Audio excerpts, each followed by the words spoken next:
행복한 안식일입니다. 여러분 행복하십니까? 네, 오늘 이 행복한 안식일 이 화창하고 아름다운 우리 다니엘 빌리지 마을 교회에서 안식일을 보내게 돼서 저도 마음이 참 기쁘고 감사합니다. 오늘 우리 안교 시간에 교과 방송을 좀 보셨는데 오늘이 11과인데 10과를 오늘 보시더라고요. 그래서 특별히 새 언약에 대해서 오늘 아마 보시기를 원하시는 것 같다는 생각을 하면서 새 언약에 대하여 이렇게 말씀을 들으면서 제 마음에도 아주 이렇게 새로운 마음의 감동과 또 은혜가 있었습니다. 오늘 저는 바라봄의 기적이라고 하는 제목으로 좀 말씀을 드리려고 합니다. 성경을 읽으면서 우리가 하나님의 말씀 속에서 성령께서 우리에게 가르치시는 귀한 가르치심을 이렇게 듣고 배우는 것은 이 세상에서 얻을 수 있는 그 어떤 것보다도 가장 큰 축복이고 기쁨이고 행복이라고 생각이 듭니다. 어제 저녁에 여러분에게 드린 말씀 중에 그 말씀의 뒷부분에 제가 드린 말씀을 제가 하나님의 은혜로 깨달았을 때 저는 제가 방에 있다가 일어나서 덩실덩실 춤을 추었습니다. 너무너무 행복했었습니다. 아마 어제 말씀을 사실은 제가 어제 말씀을 드리면서 앞에서 여러 일로 제 마음이 복잡한 가운데 와서 어제는 마음이 좀 분주했습니다. 그래서 그 말씀을 좀 제 마음으로는 충분하게 효과적으로 잘 전하지 못했다는 생각이 있습니다. 좀 아쉬움이 있는데 제가 마음의 고민을 하면서 기도하다가 어제 드린 말씀의 후반부를 이제 깨달으면서 그날 제가 얼마나 혼자 있었는데 얼마나 기뻤는지 모릅니다. 방 안에서 일어나서 덩실덩실 춤을 추었습니다. 혼자. 왜냐하면 제가 고민하던 문제를 하나님께서 가르쳐 주셔서 너무너무 행복하고 기뻤습니다. 날아갈 것 같은 늘 고민하고 했던 문제를 깨우쳤을 때에 너무너무 행복했던 그 기억이 있습니다. 오늘 드리는 말씀도 그 같은 맥락이라고 생각이 됩니다. 제가 드리고 싶은 말씀이 참 많습니다. 근데 무슨 말씀을 드려야 되나 고민을 하다가 기도하면서 오늘 두 말씀을 좀 준비를 했는데요. 오늘 저는 성경 본문을 신약 성경 누가복음 23장 35절부터 있는 말씀을 선택했습니다. 본문 전체는 35절부터 42절까지인데 이걸 다 읽을 수가 없어서 제가 파워포인트로 좀 띄웠습니다. 35절과 39절부터 42절까지 있는 말씀을 제가 띄웠으니까요. 보이시죠? 여기 함께 읽을 수 있으시겠지요? 한 절씩 교독하십시다. 제가 먼저 여기 빨간 글자로 절수를 제가 표시했습니다. 좀 교독하겠습니다. 백성은 서서 구경하며 관원들도 비웃어 가로되 저가 남을 구원하였으니 만일 하나님의 택하신 자 그리스도여든 자기도 구원할지어다 하고 39절 읽으십시오. 달린 행악자 중 하나는 비방하여 가로되 내가 그리스도가 아니냐 너와 우리를 구원하라 하되 하나는 그 사람을 꾸짖어 가로되 네가 동일한 죄를 받고서도 하나님을 두려워 아니하느냐 우리는 우리의 행한 일에 상당한 보응을 받는 것이니 이에 당연하거니와 이 사람의 행한 것은 옳지 않은 것이 없느니라 하고 42절 함께 읽겠습니다. 가로되 예수여 당신의 나라에 임하실 때에 나를 생각하소서 하니 이게 무슨 사건인지는 다 아시겠지요? 그 유명한 예수님이 십자가에 달려 돌아가실 때에 구원받은 한편 강도에 관한 사건입니다. 예수님이 십자가에 달려 돌아가실 때에 십자가에 달리신 시간을 성경은 언급하고 있습니다. 마가복음 15장 25절에 보면 때가 제3시가 되어 십자가에 못 박으니라 그렇게 기록하고 있습니다. 그 다음에 마태복음 27장 45절에 보면 제6시로부터 온 땅에 어두움이 임하여 제9시까지 계속하더니라고 기록을 합니다. 성경은 예수님이 십자가에 달리시던 시간을 명확하게 언급하고 있습니다. 여기 제3시, 6시, 9시가 나옵니다. 이 시간은 오늘날로 말하면 제3시는 오전 9시입니다. 그리고 6시는 정오 12시입니다. 그리고 9시는 오후 3시입니다. 예수님이 오전 9시에 십자가에 달리셨고 근 3시간 동안 달려 계시다 해가 중천에 제일 높이 뜬 정오에 갑자기 어두움이 찾아왔습니다. 십자가 주변에.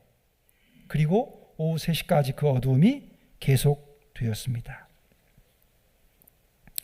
근데 여러분, 예수님이 십자가에 달리실 때에 등장하는 그 사건에 등장하는 등장인물들이 있습니다. 여기 마태복음에는 3부류를 기록했고 누가복음에는 4부류를 기록했습니다. 마태복음에 기록된 이 3부류의 사람들은 첫째는 지나가는 자들이라고 그랬어요. 두 번째는 대제사장들과 서기관들과 장로들, 즉 종교 지도자들이 거기 등장합니다. 그리고 세 번째는 함께 십자가에 못 박힌 강도들이 나옵니다. 그런가 하면 누가복음에는 4부류의 사람들을 언급하는 것을 볼 수 있습니다. 백성이 나오고 여기 23장 누가복음 23장 35절에 백성은 서서 구경하며 관원들도 비웃어 가로되 그렇게 나옵니다. 백성들이 있었고 관원들이 있었습니다. 그 다음에 36절에 보면 군병들이 등장합니다. 마태복음에도 있었지만은 마태복음에는 언급하지 않았지만 누가복음에는 군병들이 나옵니다. 희롱하면서 나와 신 포도주를 주었다. 그 다음에 39절에 보니까 달린 행악자가 나옵니다. 마태복음에 나오는 강도들이지요. 이 마태복음과 누가복음에 나오는 예수님이 십자가에 달리시던 당시에 그 등장하는 등장인물들 가운데 저는 오늘 십자가에 달린 두 강도들에게 초점을 좀 맞추려고 합니다. 근데 마태복음과 누가복음의 이 강도들에 대한 기록을 살피면서 우리는 차이점을 발견할 수 있습니다. 어떻게 차이점이 나오냐면 마태복음 27장 44절에는 함께 십자가에 못 박힌 강도들도 욕했다 그렇게 나옵니다. 그런데 누가복음 23장 39절에는 달린 행악자 중 하나는 비방하여 가로되 내가 그리스도가 아니냐 너와 우리를 구원하라 이렇게 나옵니다. 다시 말씀드리면 마태복음에는 강도 둘을 언급하면서 강도들이라고 하는 복수를 사용하고 있습니다. 근데 누가복음에는 똑같이 강도들이 달렸는데 이 강도들에 대하여 언급하면서 달린 행악자 중 하나는 비방했다 이렇게 말합니다. 보십시오. 마태복음에는 강도들이 함께 욕을 했습니다. 누구를요? 예수님을 욕했습니다. 예수님이 가운데 달리셨고 양쪽 십자가에 또 흉악한 강도들이 함께 달렸습니다. 여러분, 십자가에 못 박는 사람이 금방 죽는 게 아니지요. 손과 발에 대못을 받았다고 해서 고통은 있지만 금방 정신이 잘못되거나 금방 숨이 끊어지는 게 아닙니다. 고통을 아주 깊이 느끼는 것이지요. 그러니까 평소에 아주 좀 못된 생각, 그 다음에 나쁜 습관을 가지고 악한 마음으로 살았던 이 강도들이 마지막 십자가에 달렸을 때 얼마나 그 마음이 완악해졌겠습니까? 겁나는 게 뭐가 있겠어요? 이제 마지막인데 할 수 있는 욕은 다 했겠지요. 입에 담을 수 없는 온갖 욕설, 온갖 원망, 불평 이거 다 했을 것입니다. 그러면서 누구한테도요. 자기들 죄로 달렸는데 자기들을 십자가에 못 박은 그 군병들한테 욕하는 건 당연한데 옆에 달린 예수님한테도 뭐 한 거예요? 신경질이 나지요. 너는 네가 구원자라고 하면서 너도 살지 못하고 네가 구원자면 너도 살리고 우리도 살려라. 그런 욕을 한 겁니다. 그런데 변화가 있었어요. 처음에는 이 두 강도가 예수님을 다 함께 욕을 해다가 누가복음에 보니까 달린 행악자 중 하나는 비방했다 그랬어요. 그럼 무슨 말이에요? 처음에 둘이 욕을 하다가 둘 중에 하나만 욕을 하고 하나는 욕을 하지 않은 것입니다. 뭔가 변화가 일어났어요. 근데 그 나머지 욕을 하지 않은 한 사람의 그 변화에 대해서 성경이 이렇게 기록합니다. 누가복음 20장 40절에 보면 하나는 그 사람을 꾸짖어 가로되, 여기 하나는 조금 전에 언급한 예수님을 비방한 한편 강도가 아닌 그 반대편, 처음에 같이 욕을 했다가 계속해서 예수님을 욕하고 비방한 강도가 있는가 하면 또 한 강도는 달라졌어요. 이제 처음에는 예수님을 욕을 똑같이 하다가 이제는 누구를 욕해요? 저쪽에 있는 상대편 자기와 같은 강도를 꾸짖습니다. 꾸짖어 가로되, 네가 동일한 정죄를 받고서도 하나님을 두려워 아니하느냐? 우리는, 너와 나는 우리의 행한 일에 상당한 보응을 받는 것이니 이에 당연하지만 이 사람 누구예요? 가운데 계신 예수님, 이 사람의 행한 것은 옳지 않은 것이 없다. 그러더니 그 말 끝에 뭐라고 그래요? 예수여, 당신의 나라에 임하실 때에 나를 생각하소서. 여러분, 예수님이 십자가에 달리신 시간을 다시 한번 봅니다. 제3시가 되어 십자가에 못 박았다 그랬어요. 그리고 제6시쯤 되어 해가 빛을 잃고 온 땅에 어두움이 임하여 9시까지 계속했다 그랬습니다. 근데 어두움이 임해서 9시까지 계속 됐다고 하는 이 말씀을 언급하기 바로 직전에 조금 전에 읽은 한편 강도의 마음에, 심경에 변화가 찾아왔습니다. 그래서 그 말을 듣고 가로되, 예수여, 당신의 나라에 임할 때 저를 생각해 주십시오. 그 이야기를 들으신 예수님이 내가 진실로 내게 이르노니 오늘 내가 나와 함께 낙원에 있을 것이다. 그 약속을 하시고 곧이어서 어둠이 찾아왔습니다. 그렇다면 여러분, 한편 강도가 변화된 그 회심한 시간이 언제냐면 오전 9시부터 12시 사이에 이 한편 강도의 마음에 뭔가 새로운 변화가 있었던 게 틀림없습니다. 이 부분에 대하여 영감의 글에는 이렇게 기록을 합니다. 재판정에서 갈바리로 오는 길에서 그는 예수님과 함께 동행하였다. 그는 내가 그에게서 아무 죄도 찾지 못하였노라고 선언하는 빌라도의 말을 들었다. 그는 예수님의 거룩한 태도와 당신을 괴롭히는 사람들에게 동정을 나타내시고 용서를 베푸시는 거룩한 모습을 주목하여 보았다. 그는 많은 위대한 종교가들이 주 예수께 조소와 멸시의 말을 던지는 것을 십자가 위에서 바라보았다. 지금 예수님하고 십자가에 같이 달려 있습니다. 이제 그의 생명이 끝나는 지점까지 왔습니다. 예수님에 대하여 원망 어린 마음으로 비방을 하다가 뭔가 생각에 변화가 찾아왔습니다. 그 변화가 어디서부터 시작됐는지를 이 영감의 글은 설명하고 있습니다. 재판정에서부터 빌라도의 그 법정에서 나는 이 사람에게서 아무런 죄도 찾을 수 없다 라고 하는 재판장의 빌라도의 말을 이 죄수가 들었습니다. 그토록 예수님을 비방하고 조롱하는데 그것에 아랑곳하지 않고 마치 소리를 들을 수 없는 사람인 것처럼 예수님의 모습에는 조금의 요동함도 없었습니다. 침을 뱉고 머리에 가시관을 씌우고 조롱하고 비방하는 사람들을 바라보시면서 예수님은 그들을 동정 어린 눈으로 바라보셨습니다. 요만큼의 원망이나 미움이나 분노도 없이 그들을 불쌍히 여기시는 그와 같은 모습으로 바라보는 그 예수님을 이 한편 강도가 주목해서 봤습니다. 그분의 모습이 너무나도 거룩한 모습이었습니다.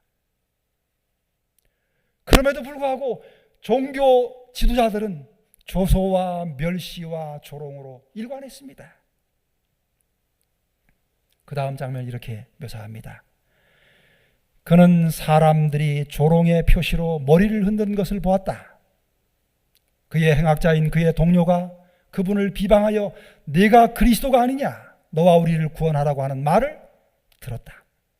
그는 행인들 중에서 많은 사람들이 예수님을 옹호하는 것을 들었다. 그는 그들이 예수님의 하신 말씀을 반복하면서 그분이 행하신 일을 이야기하는 것을 들었다. 재판정에서부터 예수님과 함께 있으면서 그 예수님을 대항하는 비방하고 조롱하는 사람의 말도 듣고, 아니야, 저분은 정말로 저렇게 십자가에 달리실 분이 아니야, 저분이 얼마나 자비롭고 사랑스러운 분인데 저분이 돌아가신 건 절대로 안 돼. 그 예수님에 대하여 옹호하는 이야기도 들었습니다. 그것을 다 들은 것입니다. 여러분, 이 짧은 두세 시간 사이에 한편 강도의 마음이 변했습니다. 그는 회심을 한 것입니다. 그런데 그 회심의 과정을 한번 상상해 보십시오. 재판장에서 재판을 받으시는 모습을 보았습니다. 모진 매를 맞는 모습을 보았습니다. 그 조롱하고 비방하는 사람들을 대하시는 예수님을 보았습니다. 다시 말하면 예수님과 재판장에서부터 갈바리까지 동행을 했습니다. 함께 지나갔습니다. 비록 불완전하지만은 그래도 공정하게 판단하려고 하는 재판관인 빌라도 총독이 여러 차례 예수님을 놓아주려고 애를 썼습니다. 흉악한 강도인 바라바와 그 선하게 보이는 예수님을 놓고 두 사람 중에 어느 사람을 놓아주기를 원하느냐? 그저 인간적인 동정으로라도 예수님을 놓아주고 싶은 마음으로 애를 썼습니다. 그럼에도 불구하고 바라바요, 바라바요, 이 예수를 어떻게 하랴? 십자가에 못 박으시오, 십자가에 못 박으시오 라고 외치는 백성들의 성난 소리를 들었습니다. 어쩔 수 없어서 나는 이 죄에 대하여, 이 사람의 피에 대하여 깨끗하다, 관계없다, 손을 씻었습니다. 우리와 우리 자손에게 그 피를 돌리시오, 우리와 우리 자손에게 저 사람의 피를 돌리시오, 우리가 그 피에 대하여 책임을 지겠습니다. 그 말도 들었습니다. 나는 이 사람에게서 아무런 죄를 찾아보지 못했다. 아니요, 이 사람은 우리 민족을 소란케 하는 사람이요, 우리가 믿는 율법을 어지럽히는, 부인하는 사람이요, 죽어 마땅합니다. 불신하는 말도 들었습니다. 그리고는 이 강도는 그 마음에 이쪽 편 말도 듣고 저쪽 편 말도 듣고 예수님을 바라보았습니다. 그의 마음속에 무언가 생각이 일어났습니다. 여기 그가 발견한 예수님에 대해 이렇게 기록합니다.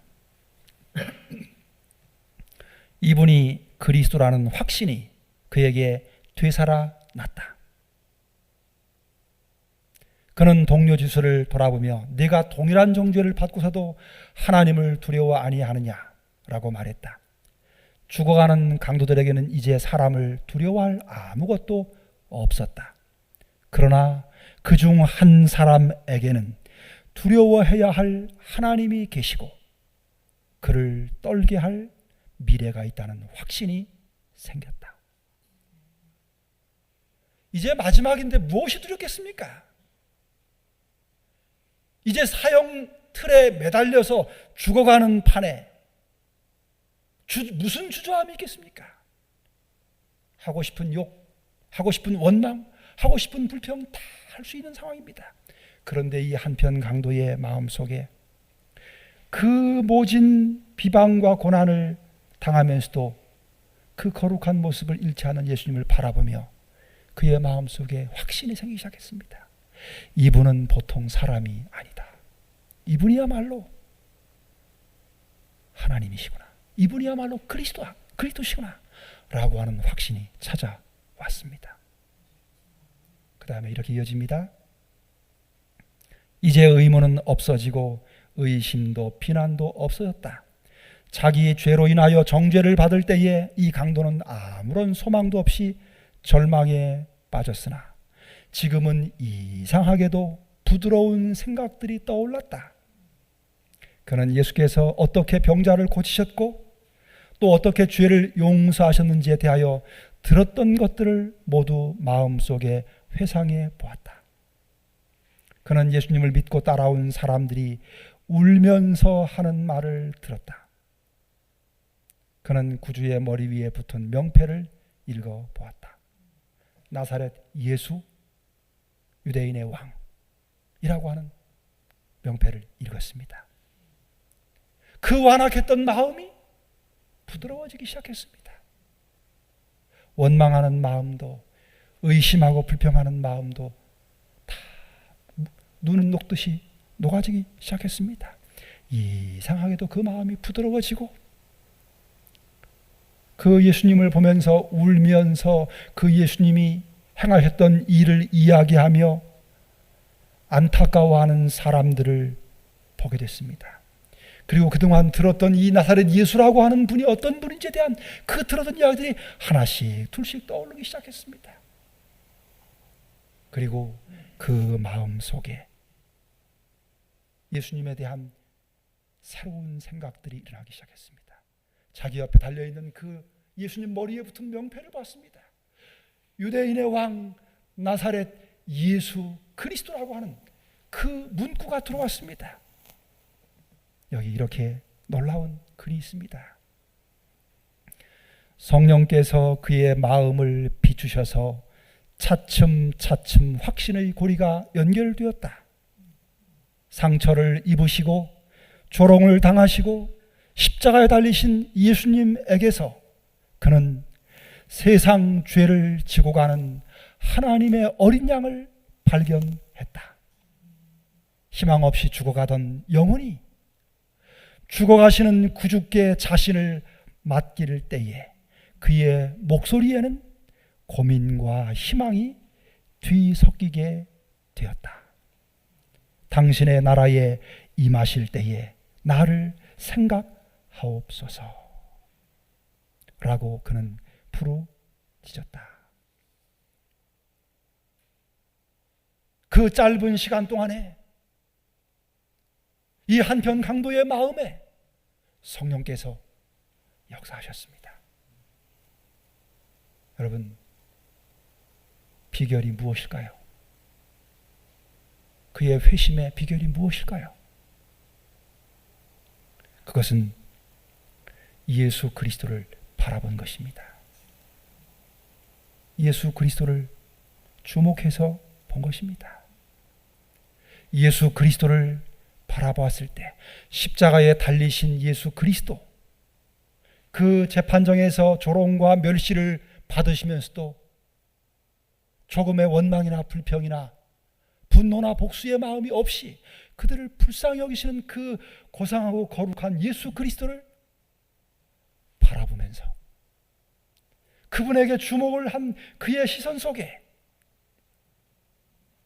그 십자가에 달리시면서까지도 그 아름다운 사랑의 품성을 그대로 유지하고 계신 그분을 바라보면서 그 예수님을 바라보는 수많은 사람들이 보지 못했던 세상 죄를 지고 가는 하나님의 어린 양을 그는 발견하게 된 것입니다.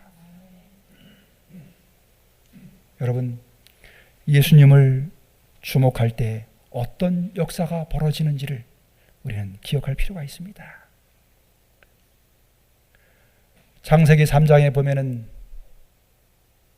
하나의 놀라운 역사가 기록되어 있습니다. 창세기 3장은 여러분 성경 창세기 1장과 2장 그리고 요한계시록 21장과 22장은 죄가 없는 세계에 대한 기록입니다. 창세기 1장 2장은 창조하고 나서 죄가 들어오기 전에 관한 기록이고, 요한계시록 21장과 22장은 이 모든 죄의 문제가 해결된 뒤에 새하늘과 새 땅에서의 기록입니다. 그런데 불행하게도 창세기 3장은 죄의 역사가 시작된 그런 장입니다. 그런데 여러분, 창세기 3장에는 놀라운 거듭남의 비밀이 숨겨져 있습니다. 창세기 3장에 선악과를 따먹는 장면이 기록됐습니다. 거기 하와가 선악과를 따먹는 장면을 기록하면서 선악과를 쳐다보면서 그 선악과를 본즉 먹음직도 하고 보암직도 하고 지혜롭게 할 만큼 탐스럽게도 할 만한지라, 그래서 따서 먹고 남편에게도 주었다라고 하는 기록이 있습니다. 여러분, 하와가 그 선악과를 따먹을 때 그 선악과를 쳐다본즉 이렇게 설명합니다. 근데 여러분, 그것이 무엇을 의미하는 것일까요? 여기 선악과가 있습니다. 근데 하와가 아담 곁을 떠나가지고 동산을 거닐다가 선악과 옆에 왔습니다. 그 선악과를 슬쩍 지나치면서 슬쩍 보고 지나간 것을 의미하는 것일까요? 아니면 가서 선악과를 가만히 쳐다보면서 왜 저걸 먹지 말라고 했을까 하고 골똘히 생각한 장면을 기록한 것일까요? 어느 쪽일 것 같습니까? 후자입니다. 선악과를 본즉, 성경의 용어는 단순하게 기록했습니다. 그러나 그 보았다고 하는 것은 골똘히 깊이 생각하고 주목해 보았다는 의미입니다. 이 한편 강도가 예수님과 함께 법정에 서고 그 과정을 함께 겪으면서 같이 십자가에 달렸습니다. 똑같이 십자가에 달렸지만 다른 한편 강도는 별로 주목해보지 않았습니다. 그러나 이 한편 강도는 예수님을 주목해서 바라보았습니다. 그때 성령께서 찾아오셨습니다. 그리고 그 마음의 눈을 뜨게 해주셨고, 거기서 하나님의 어린 양 되시는 예수 그리스도를 알게 해 주었습니다. 구주를 발견하게 한 것입니다. 그 구주를 발견하면서 자기 자신의 절망스러운 상태를 인식하게 됐습니다. 그리고는 그분께 자기 자신을 맡깁니다. 그리고 보증의 약속을 듣습니다. 내가 오늘 내게 말하노니 내가 나와 함께 낙원에 있을 것이다. 그 말씀을 들은 후에 이 강도의 마음속에 하늘의 평안이 찾아왔습니다. 어떤 분들이 이런 이야기를 합니다. 아이고, 나도 예수님 믿는데 마음대로 살다가 마지막 순간에 한편 강도처럼 예수님 딱 발견하고 그렇게 구원받았으면 좋겠다, 이렇게 말하는 분들이 많습니다. 여러분, 이 십자가의 한편 구원받은 강도가 만일에 거기서 십자가에 내려왔다면 어떤 삶을 살았을 것 같습니까? 그는 틀림없이 새로운 삶을 살았을 것입니다. 여러분, 참된 바라봄은 예수님을 알게 해줍니다.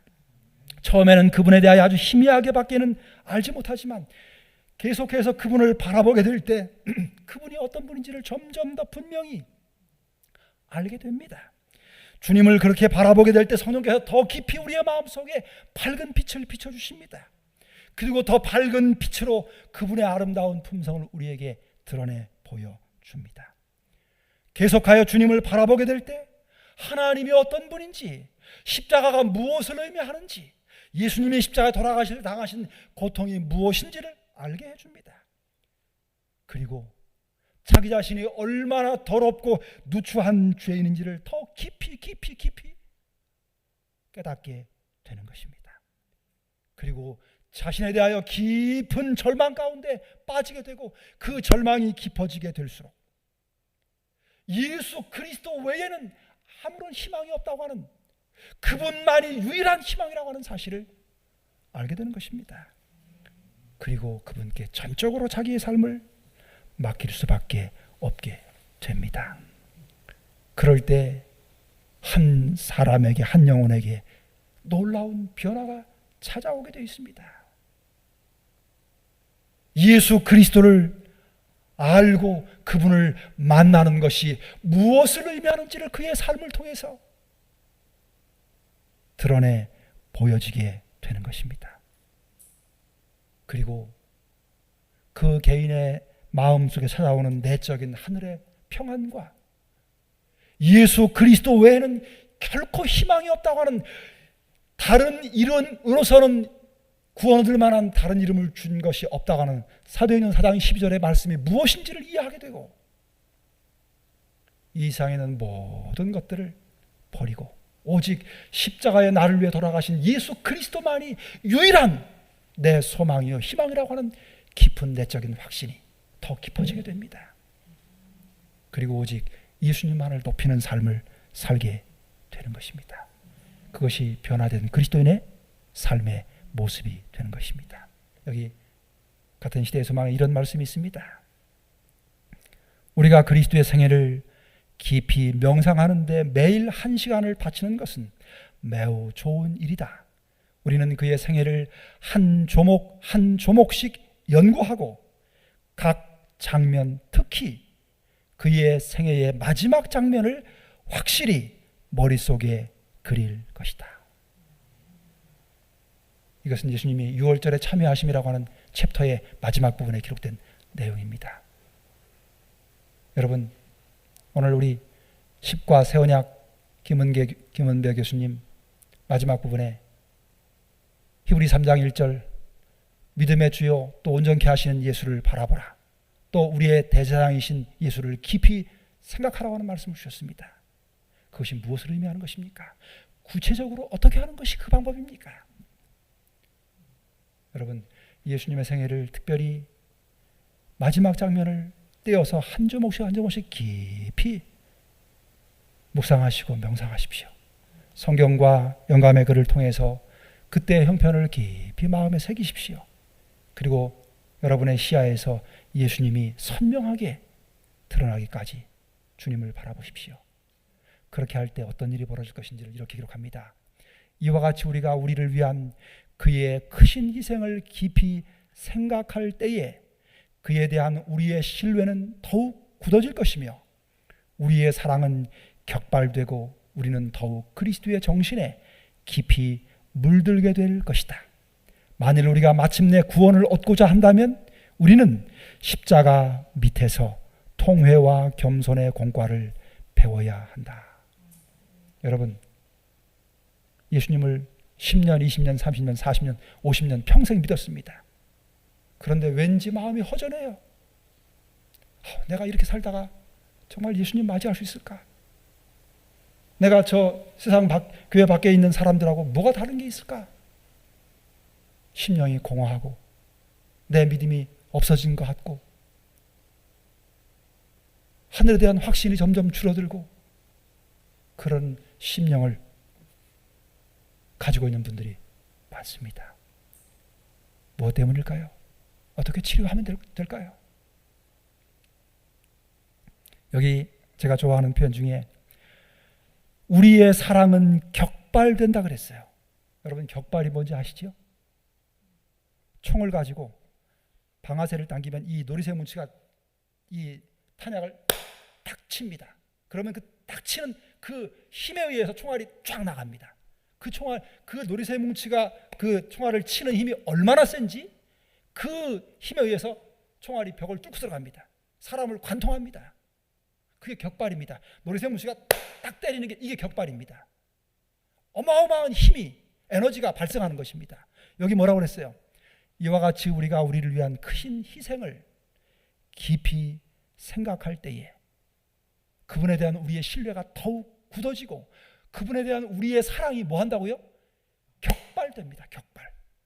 정말 가슴이 뜨거워서 견딜 수가 없고 누군가를 만나면 당신을 위해서 하나님이 무슨 일을 했는지를 아십니까? 십자가가 무엇인지를 아십니까? 그 이야기를 해주지 않으면 견딜 수가 없고 그 뜨거운 주님에 대한 사랑 때문에 억누를 수 없는 그 뜨거운 사랑을 가지고 살게 해주는 게 바로 이것입니다. 그것이 사랑이, 그분에 대한 사랑이 격발되는 것입니다. 여러분, 저는 교회를 섬기면서 종종 터미널 환자를 만날 때가 있습니다. 한 번은 어느 의료원의 독방에 있는 터미널 환자를 만났습니다. 우리 장로님의 그 지인이셨던 분의 부인 되시는 분이신데 한두 달 전에 제가 방문을 갔다가 거절을 이렇게 해서 그다음엔 쉬고 있는데 또 터미널 환자라서 혼자 마지막을 기다리겠다고 그래서 갔습니다. 가는데 이분이 순복음교회를 나가는 분이셨습니다. 암이 걸려서 그걸 낳으려고 순복음교회를 나갔습니다. 이제 터미널 환자라 마지막 시간을 맞이하고 있었습니다. 들어갔더니 순복음교회 권사님, 집사님 몇 분이 그분과 함께 지난 밤을 꼬박 세우면서 같이 있었습니다. 저는 안식교회 목사로 우리 교회 집사님 몇 분을 데리고 방문을 갔습니다. 그 장면이 좀 상상이 되십니까? 이분은 순복음교회를 나가는 교인이고 그 순복음교회 권사 집사님들이 몇 분이 같이 있습니다. 가서 상황을 보니까 오래 이야기를 하기가 쉽지 않겠어요. 그래서 그분을 보니까 그분이 거의 마지막 터미널이라는 게 느껴졌습니다. 제 마음속에 이분에게 마지막 하나님이 이분을 얼마나 사랑하시고 어떻게 구원하시길 원하시는지를 이야기해주고 싶은 마음이 너무 간절했습니다. 안식일 문제 뭐 이런 거 다 빼고 마지막이라는 생각이 들었어요. 근데 그런 상황이 성경을 이렇게 펴서서 이야기하기가 상황이 녹록지가 않았습니다. 그래서 마음으로 기도하다가 어떻게 할까요, 주님? 물으니까 기도를 하라는 음성이 들렸습니다. 우리 권사님, 집사님들, 우리 이 환자분을 위해서 기도를 좀 드리면 어떻겠습니까? 기도하자고. 기도하면서 그 기도에 온 마음을 담았습니다. 당신을 위해서 하나님이 십자가에서 어떻게 희생하셨는지, 그것이 무엇을 의미하는지, 당신이 오늘 십자가에 달리신 예수님을 개인의 구주로 믿으면, 받아들이면 영원한 생명을 얻을 수 있다고 하는 아주 간절한 마음으로 좀 긴 기도를 드렸습니다. 눈을 떴는데 재미있는 광경이 벌어졌습니다. 순복음교회 권사 집사님들이 눈물을 펑펑 흘리는 것입니다. 여러분 입장을 바꿔놔 보십시오. 이단교회 목사가 와서 지금 기도를 합니다. 여러분 같으면 눈물을 흘리시겠습니까? 그분들이 왜 눈물을 흘렸을까요? 저는 분명히 압니다. 제가 그때 기도한 내용은 예수님의 십자가의 사랑에 관한 것만 기도했습니다. 이 한 영혼을 살리기 위해서 주님이 어떤 희생을 당하셨는지, 하늘 아버지께서 어떤 아픔을 당하셨는지, 이 한 영혼이 얼마나 소중한지, 하나님께서 이 한 영혼을 얼마나 사랑하시는지를 제 마음에 느끼고, 이 복음을 이야기해 주지 않으면 견딜 수 없는 마음이 제 마음에 간절했습니다. 어쩌면 이제 마지막 만나는 시간이라는 생각이 들어서 그 영혼의 그 사랑을 나눠주고 싶었습니다. 당신을 위해서 하나님이 얼마나 어떤 아픔과 고통을 가지고 당신을 사랑하는지, 당신을 위해 어떤 일을 했는지를 정말로 간절하게 이야기해주고 싶었습니다. 그래서 간절히 기도를 드렸습니다. 저는 마음 가운데 작은 확신이 들었습니다. 성령께서 그 영혼의 마음을 터치했다고 하는 생각이 들었습니다. 여러분, 이 그림이 어디냐면 예루살렘에 있는 시장 골목길입니다. 라틴어로 비아돌로로사라고 하는 거리를 찍은 것입니다. 좁은 길입니다. 이게 아주. 이 비아돌로로사라고 하는 이 길을 예수님이 십자가를 지고 재판정에서부터 갈바리까지 간 한 800m 정도 되는, 그렇게 길지 않은 좁은 길입니다. 이 노래가 있습니다. 이 슬픔의 길, 고난의 길이라고 하는 그런 의미의 이 비아돌로로사는 매우 유명합니다.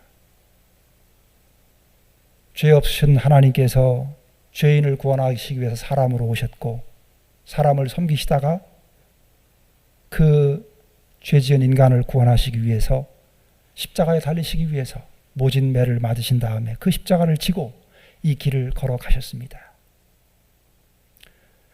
우리가 예수님을 깊이 좀 이렇게 묵상하는데 도움을 주는 그런 영상들이 좀 있습니다.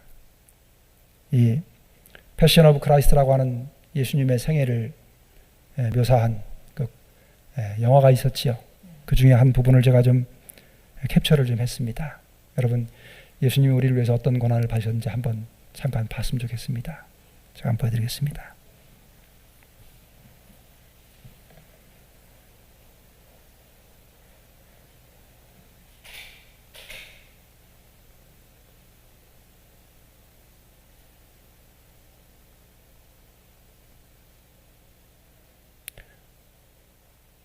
소리가 안 나오네요. 소리 좀 한번 나오게 해줘 보실랍니까? 다시 한번 할까요?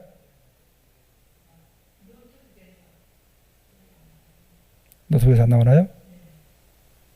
소리가 나오게 돼 있는데 한번 보겠습니다. 다시 한번 보죠.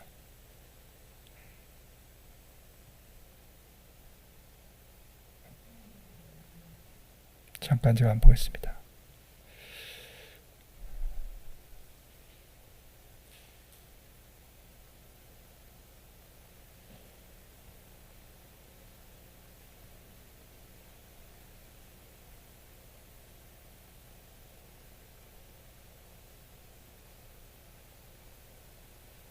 여기서는 소리가 나가는 것 같은데요.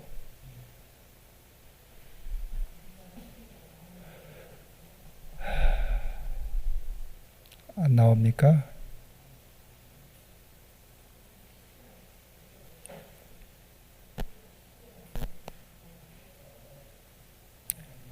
볼륨은 지금 다 올려 있는데요.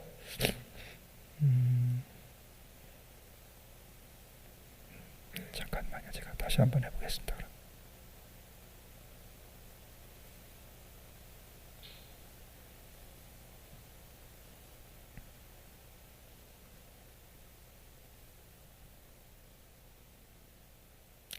저는 영상을 보면서 이게 상당히 근거 있는 그런 영상이라는 생각이 들었습니다. 예수님이 이것보다 더하면 더했지 덜 고난을 당하지는 않으셨을 것이라는 생각이 듭니다. 우리가 예수님에 대하여 생각하면서 그분의 고난을 짐작해 볼 수 있는 좋은 부분이라고 생각이 들어서 가끔 저는 이걸 봅니다.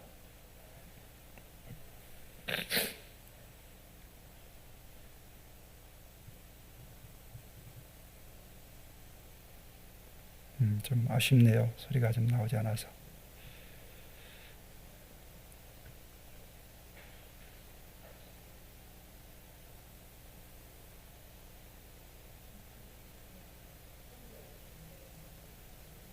무슨 문제지요?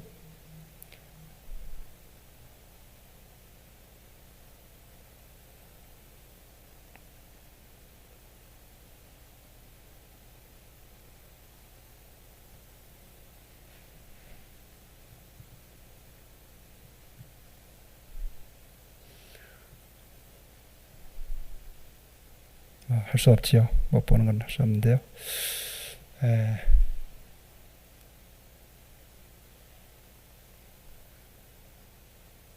아마 뭔가 호환이 잘 안 되는 것 같습니다.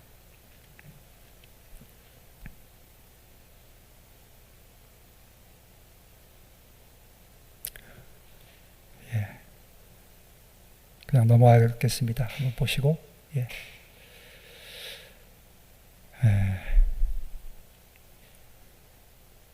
여러분 이 영상 한번 보십시오. 이게 예수님이 원래 십자가형은요, 문헌에 살펴보면 사람이 십자가에 달아서 금방 죽지 않습니다. 그래서 그 십자가에 달는 죄수를 거의 그냥 두면 보통 이틀, 3일, 길게는 막 일주일도 가는 사람이 있기 때문에 거의 죽지 않을 만큼 때립니다. 그래서 십자가에 달리면 그 다음에 거의 이제 못 견디고 바로 죽게실이 그 정도로 매를 때리고 사람을 완전히 초죽음을 시켜놓습니다. 그 다음에 달립니다. 예수님이 그런 아픔을 당하셨습니다. 그런데 예수님이 그 십자가에서 심장이 터져서 돌아가셨습니다. 그 심장이 터져 돌아갔다는 증거는 너무나도 일찍 예수님이 숨을 거두셨기 때문에 9시에 달려서 오후 3시경에 돌아가셨거든요. 그러니까 한 6시간 만에 돌아가셨기 때문에 십자가형으로 그렇게 돌아 죽는 건 거의 없는 일입니다. 그러니까 군병들이 진짜 예수님이 죽었는지를 확인해서 옆구리를 창으로 찔렀을 때 물과 피가 한꺼번에 쏟아졌습니다. 그건 무슨 말이냐면 뇌출혈로 안에서 피가 다 쏟아진 것입니다. 다시 말하면 심장이 터지셔서 돌아가신 것입니다. 그 심장이 터진 건 제가 우리 그 의사분한테 물었어요. 우리 집사님 한 분한테, 집사님 심장 근육이 그렇게 터질 수 있습니까? 그랬더니요, 우리 몸 근육 중에 심장 근육은 평생 쉬지를 않는답니다. 가장 강하답니다. 근데 극심한 정신적인 고통이 있으면 터질 가능성이 있지만 흔치 않은 일이라고. 예수님이 죄로 인해서 얼마나 큰 아픔을, 고통을 당하셨는지를 짐작해 볼 수 있는 것입니다.